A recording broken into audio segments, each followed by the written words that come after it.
ada yang perlu kita bicarakan? Ada Bu, saya rencana mau melakukan kegiatan simulasi belajar Ini hari ini insya Allah dengan materinya mengenai bangun ruang.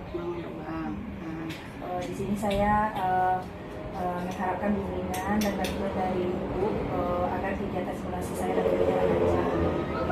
Sejauh ini materi ini sudah pernah Bu El bahas di kelas mungkin? Ini materi baru bagi anak-anak. Baik, sejauh ini apakah dalam pembelajaran matematika ada hal-hal yang Bu El temui mungkin? Kesulitan yang pertama masih adanya anggapan anak-anak itu tentang materi matematika ini pelajaran yang sulit. Kemudian adanya beberapa anak-anak yang masih kesulitan dalam hal perkalian dasar. Jadi itu agak mempengaruhi kepada hasil belajar. Kelas 4 ya? Kelas 4. Nah, sejauh ini apa upaya yang sudah Bu El lakukan? Kalau misalnya materi mengenai perkalian, biasanya saya lakukan pagi atau sebelum pulang itu membaca perkalian secara bersama. Kemudian nanti bagi yang tidak hafal atau yang mendapatkan nilai rendah, nanti ketika diadakan perkalian conga, itu diberi tugas tambahan membuat perkalian dengan menulis mungkin agak dua atau 3 kali perkalian yang sama. Sejauh ini bagaimana reaksi siswa terhadap upaya yang sudah Bu El lakukan? Ada beberapa siswa yang berhasil, tapi masih ada juga beberapa yang masih belum ada perubahan yang berarti. Berarti ada peningkatan. Iya, ada peningkatan. Ada peningkatan. Dengan antusias siswa belajar bagaimana? Sebagian besar anak-anak itu semangat belajar, akan tetapi ada sebagian lagi yang memang anak-anak itu agak semangat belajarnya agak menurun. Nah, misalnya kadang setelah dia wawancara ada faktor dari keluarga, dia tinggal sama neneknya sementara mamanya jauh misalnya di Pekanbaru, ada yang seperti itu. Jadi secara umum ada perubahan, Ada gitu ya. Nah, baiklah kita coba simulasi dengan materi baru ini. Mudah-mudahan dengan yang Bu El sampaikan nanti anak-anak lebih semangat belajar matematikanya dan ada pembaharuan di kelas dia. Baik, kita simulasi. 3 siswa rusuk TK-nya, 9 ya ingat. Berapa sisi pada prisma? Sisinya 5. Berapa titik sudutnya pada prisma? 6. Berapa rusuknya? 9. Bagus ingat ya. Kemudian kita lihat yang terakhir, tabung. Ini tabungnya. Siapa yang mau menunjukkan? Punyakah dia titik sudut? Tidak. Kenapa? Lingkaran. Dia lengkung, dia berbentuk lingkaran. Siapa yang bisa menghitung? Berapa sisi pada tabung? 1. Dua. Siapa yang baru mulai depan? Yang silakan ke depan. Ya, silakan. Sisinya mana? Daerah yang dibatasi oleh rusuk.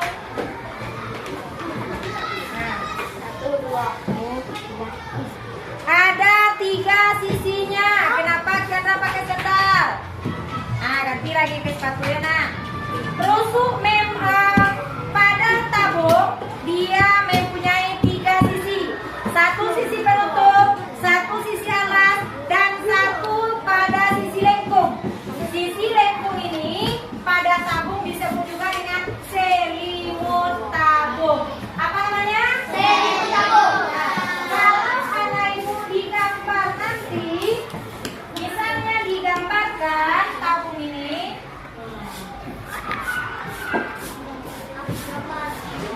Gambar tabung dulu.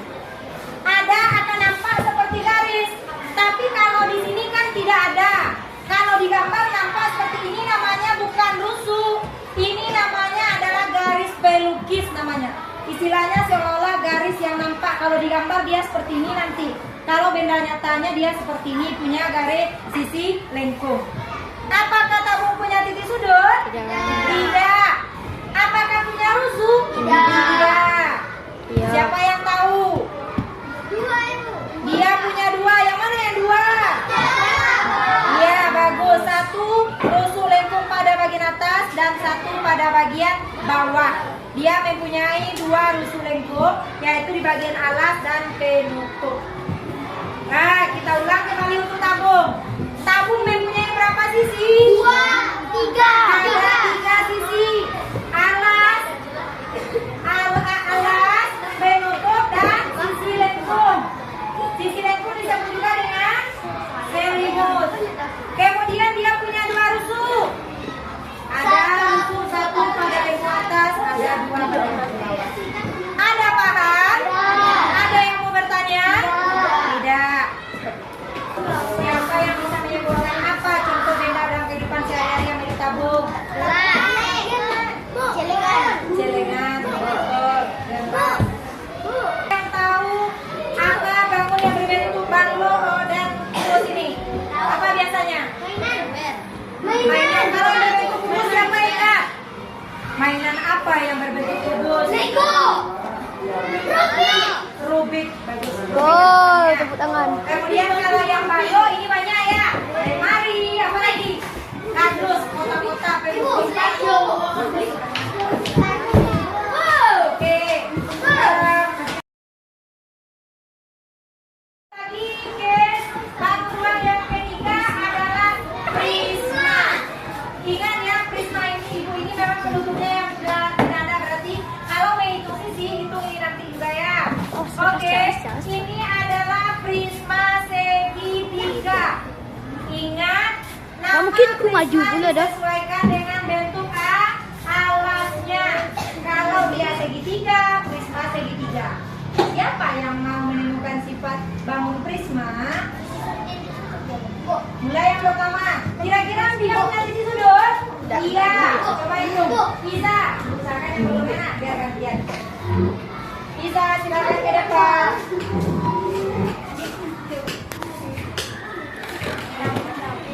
Geser. Hitung berapa titik sudutnya? Bagus. Ingat ya, prisma segitiga mempunyai 6 titik sudut. 1, 2, 3, 4, 5, 6. Bagus. Berapa titik sudut prisma? 6. 6. Sisi, bagus. Silakan ke depan nanti. Rusuk dulu, Bu. Siapa yang tertib itu yang menunjuk. Nanti hitung rusuknya. Sisi, oke. 4. Nina, 4 menurut nanti kita Bu. lihat. Nih, Ibu. Warna. Ada 5 ya, Nat. Yang benarnya ada 5. Mana yang 5? 1 sisi atas, 2 sisi bawah, 3 sisi samping, 4, 5. Kalau prisma segitiga 5 sisinya. Dah, rusuk lagi. Gantian. Ya, ada teman permisi, sabar, gantian ya. Siapa yang belum ada ke depan? Sakira, silakan ke depan.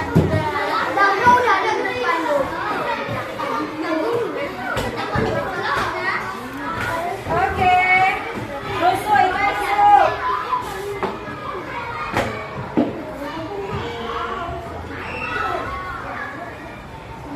Sembilan, bagus.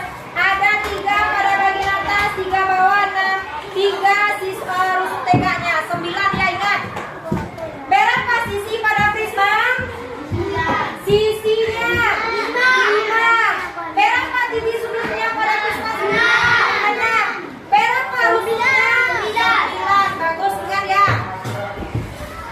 Kemudian kita lihat yang terakhir, tabung. Nih tabungnya. Siapa yang mau menunjukkan? Punyakah dia titik sudut? Tidak. Kenapa? Lingkaran. Biasanya lengkung, dia berbentuk lingkaran. Siapa yang bisa menghitung? Berapa sisi pada tabung? 1. Yang depan.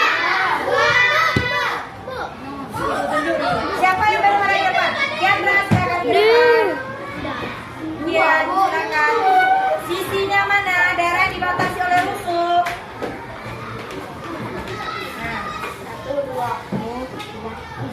Ada 3 sisinya. Kenapa kita pakai sendal? ganti lagi ke sepatunya nak. Rusuk pada tabung dia mempunyai 3 sisi.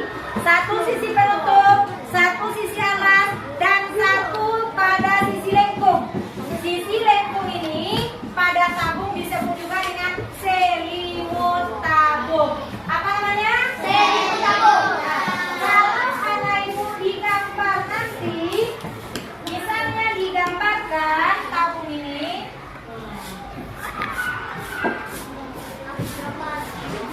Gambar tabung tuh. Ada akan nampak seperti garis, tapi kalau di sini kan tidak ada. Kalau digambar nampak seperti ini, namanya bukan rusuk. Ini namanya adalah garis pelukis namanya. Istilahnya seolah-olah garis yang nampak. Kalau digambar dia seperti ini nanti. Kalau benda nyatanya dia seperti ini, punya garis sisi lengkung. Apakah tabung punya titik sudut? Tidak. Apakah punya rusuk? Tidak. Iya. Siapa yang tahu? Dia punya 2. Yang mana yang 2? Ya, bagus. 1 rusuk lengkung pada bagian atas dan 1 pada bagian bawah. Dia mempunyai 2 rusuk lengkung, yaitu di bagian alas dan penutup. Nah, kita ulang kembali untuk tabung. Tabung mempunyai berapa sisi? 3. Ada 3 sisi. Alas, penutup, dan sisi lengkung. Sisi lengkung disebut juga dengan selimut. Kemudian dia punya 2 rusuk. Ada rusuk 1 pada lengkung atas, ada 2 pada lengkung bawah. Ada paham? Ada yang mau bertanya? Tidak. Siapa yang bisa menyebutkan apa contoh benda dalam kehidupan sehari-hari yang milik tabung? Celengan, betul. Yang tahu apa bangun yang berbentuk banglo dan kubus ini? Apa biasanya? Mainan. Kalau yang berbentuk kubus siapa ingat? Mainan apa yang berbentuk kubus? Rubik. Bagus. Oh, tepuk tangan. Kemudian kalau yang bayo ini banyak ya. Mari, apa lagi? Kardus, kotak-kotak, pelukis. Oke. Dari lirik yang ibu catatkan tadi, anak ibu mengambil irama lagu dari Topi Saya Bundar. Kita cobakan bersama ya. Coba ikuti ibu. Sifat Allah punya 6 sisi.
Berikutnya Ibu akan membagikan lembar kerja kamu jawab masing-masing. Simpan buku-bukunya, hanya pena yang ada di meja.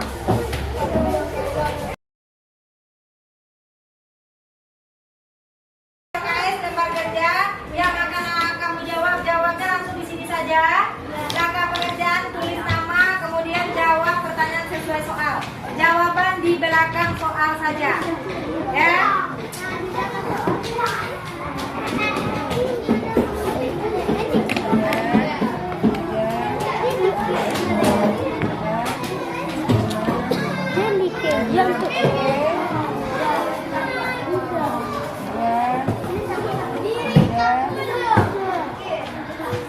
Bu, kurang satu, Bu.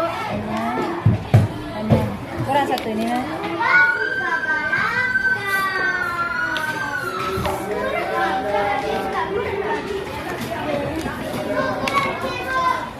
Yang kurang silakan ambil kertas. Sap, olahraga.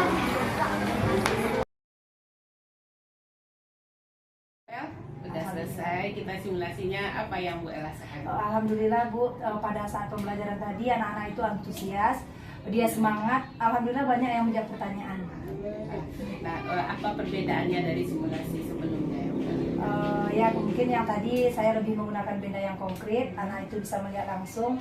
Kemudian tadi saya mengajar juga menggunakan nyanyi-nyanyian, sehingga anak-anak menghafal sifat bangun ruang itu pakai nyanyian, dia senang sekali. Alhamdulillah. Jadi memang tadi ketika Bu El simulasi saya perhatikan anak-anak sangat antusias, sangat gembira, dan setelah closing pembelajaran pun mereka masih tetap ingin lagi belajar.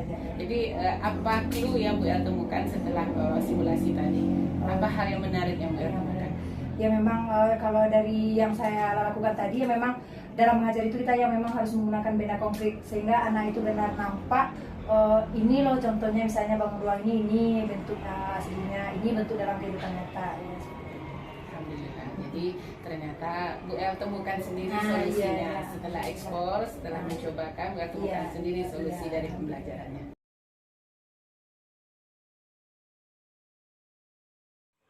Assalamualaikum warahmatullahi wabarakatuh. Rekan-rekan guru penggerak, kali ini saya bersama guru praktik Ibu Elmita, guru kelas 4 ISD 04 Payakumbuh. Kemudian kami juga bersama Ibu Nikmat Elva, MPD. Beliau adalah pendamping individu kami sebagai calon guru penggerak angkatan 6 Kota Payakumbuh. Mari kita ikuti video berikut ini. Selesai simulasi mengajarnya, alhamdulillah kami melihat luar biasa. Kita menyajikan dengan energi, kelasnya juga semangat. Adapun program kita dari MPP yang sudah beliau buat, yang kita sajikan sudah terlaksana dengan baik. Nah, kira-kira apa kekuatan dari proses yang sudah kita jalani tadi? Alhamdulillah Bu Ayu, tadi saya sudah belajar materi ciri-ciri bangunan. Alhamdulillah pada umumnya anak-anak aktif, kemudian anak-anak berani menunjuk ke depan bagian dari ciri-ciri bangunan tersebut. Alhamdulillah pada umumnya anak-anak aktif. Alhamdulillah ya, kelasnya sudah gembira, sudah belajar dengan aktif semuanya. Nah, kira-kira dari proses tadi ada tidak kendala atau sesuatu yang Bu Elmita hadapi sebagai tantangan? Memang dalam pembelajaran tadi secara garis besarnya anak-anak aktif, tapi ada beberapa anak, mungkin sekitar 3 atau 4 orang anak yang masih belum berani untuk menyampaikan pendapat. Bahkan sudah saya coba panggil dia untuk mencoba menjawab ataupun maju, memang agak malu. Dari keseluruhan bagus ya, hanya ada beberapa 1-2 orang saja yang ya secara keseluruhan tidak bagus. Alhamdulillah saya apresiasi dengan kita sudah melaksanakan dengan MPP-nya juga bagus. Nah, kemudian kita minta pendapat sedikit penguatan dari Ibu pendamping individu kita, Ibu Nikmat Elva. Silakan Ibu. Baik, Bayu, terima kasih Bu Elmita, Bayu, selamat ya. Kemarin Bu Elmita telah sukses melaksanakan proses pembelajaran di kelas.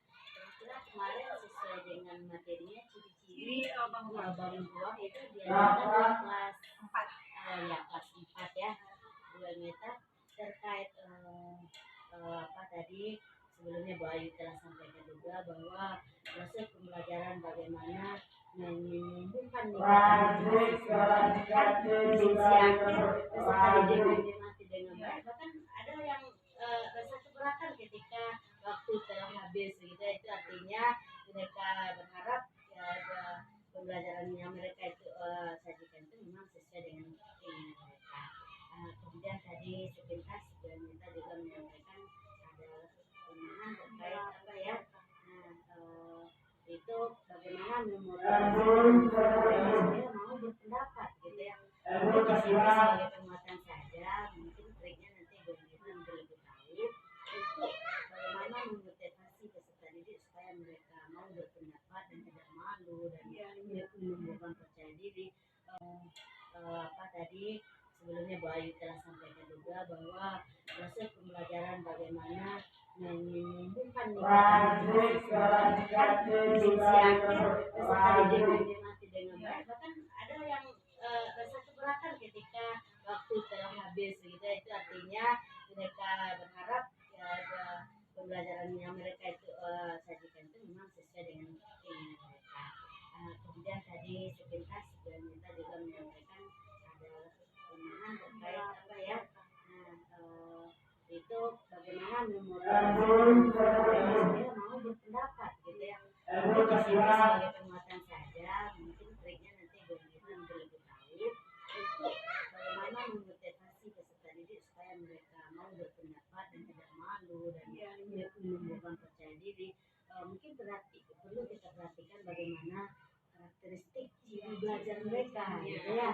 Misalnya dia bukan tipe oral, bukan tipe berbicara, artinya mereka ketika kita berpendapat mereka pasti supaya apapun kita memang cukup dengan kita sediakan kartu tanggapan atau kartu tanggapan berupa KRD atau posit.